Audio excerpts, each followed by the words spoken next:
of Bolivia. Bolivia is now called the plurinational state of Bolivia. Hugo Chavez, president of Venezuela, at the UN General Assembly at a press conference, noted that when he was a member of a military mission, when he was a Venezuelan officer, went to Guatemala, and he personally witnessed Guatemalan special forces systematically planning the extermination of the Mayan Indians. And he realized these are my people that they're massacring. In Venezuela today, this is not Columbus Day. It's called the Day of Indigenous Resistance. And I think we should look to the Latin Americans more in how they treat this day rather than celebrate the life and the arrival, discovery of America when there were millions of people living here of Christopher Columbus, who certainly I don't think deserves a holiday, and many people agree with that.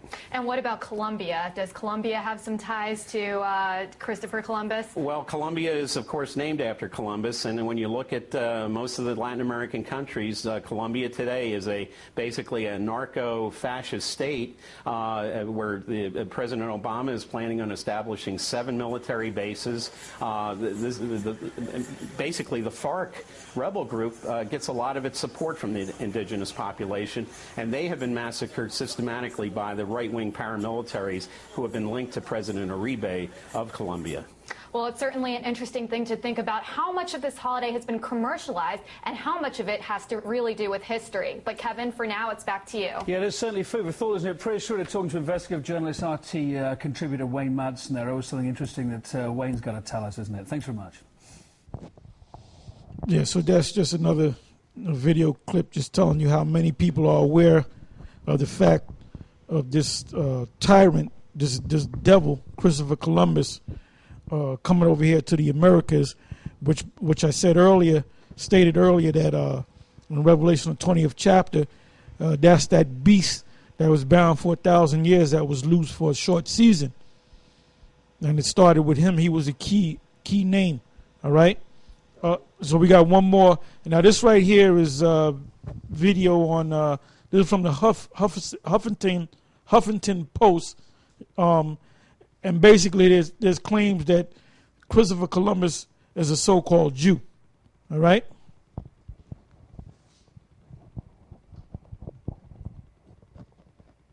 So there goes the so-called Jew, the scum of the earth.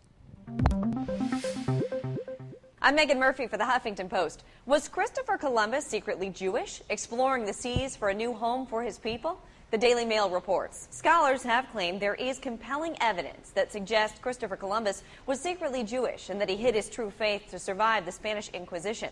In a further revelation, historians believe the real motive behind his historic quest was to find a new homeland for Jews who were persecuted and run out of Spain. During the Inquisition, the Catholic Church led a campaign to convert or kill Jews, so it makes sense Columbus would keep his identity secret. In an opinion piece for CNN, contributor Charles Garcia bolsters the theory, pointing to curious requests he says Columbus made in his will. Two of his wishes: tithe 1/10 of his income to the poor and provide an anonymous dowry for poor girls, are part of Jewish customs. He also decreed to give money to a Jew who lived at the entrance of the Lisbon Jewish quarter.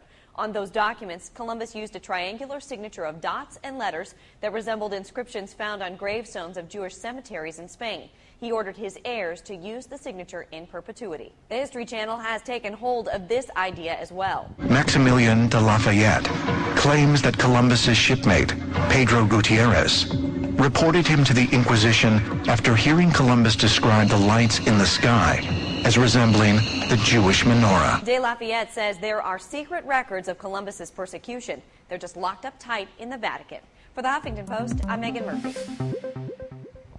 Okay, so, yeah, the last few seconds of that video clip, they mentioned the lights that he saw in the heavens, and that's supposed to be St. Elmo's fire, which had to be UFOs that came down, because the Most High really guided Columbus to come over here to the so-called Americas. All right, but they had mentioned that he was supposed to be a secret Jew, and we have a lot more documentation pointing to the fact that he was a so-called Jew. Now he couldn't openly say he was a so-called Jew because, you know, he was trying to get around the Spanish Inquisition, which we're going to read about that right now. Okay, this is from Wikipedia. It says, Spanish Inquisition, the tribunal of the Holy Office of the Inquisition, commonly known as the Spanish Inquisition, was a tribunal established in 1480 by Catholic monarchs, Ferdinand II of Aragon and Isabella I of Castile. It was intended to maintain Catholic orthodoxy in their kingdoms and to replace the medieval Inquisition, which was under papal control. It became the most substantive of the three different manifestations of the wider Christian Inquisition, along with the Roman Inquisition and Portuguese Inquisition. The Inquisition was originally intended in large part to ensure the orthodoxy of those who converted from Judaism and Islam. This regulation of the faith of the newly converted was intensified after the royal decrees issued in 1492 and 1501, ordering Jews and Muslims to convert or leave. Various motives have been proposed for the monarch's decision to fund the Inquisition, such as increasing political authority, weakening opposition, suppressing conversos, profiting from confiscation of the property of convicted heretics, reducing social tensions, and protecting... Meaning if you don't convert to Roman Catholicism or Catholicism, they're going to take your property. Right. And then they might, you know, torture you and then banish you or put you to death. So that was that one religion. You know, what they're going to do, they plan on doing that over here in Babylon the Great.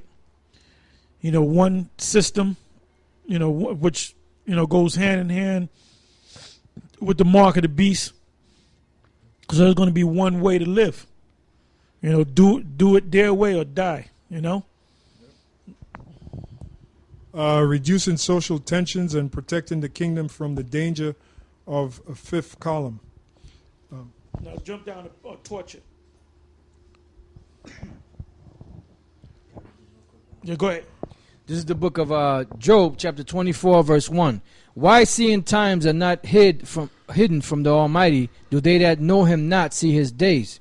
Some remove the landmarks, they violently take away flocks and feed thereof. They drive away the ass of the fatherless, they take the widows of ox for pledge, they turn the needy out of the way, the poor of the earth hide themselves together. Behold, as wild asses in the desert go they forth to their work, rising betimes for a prey, the wilderness. Here's your rush hour, and they rushing to get to work.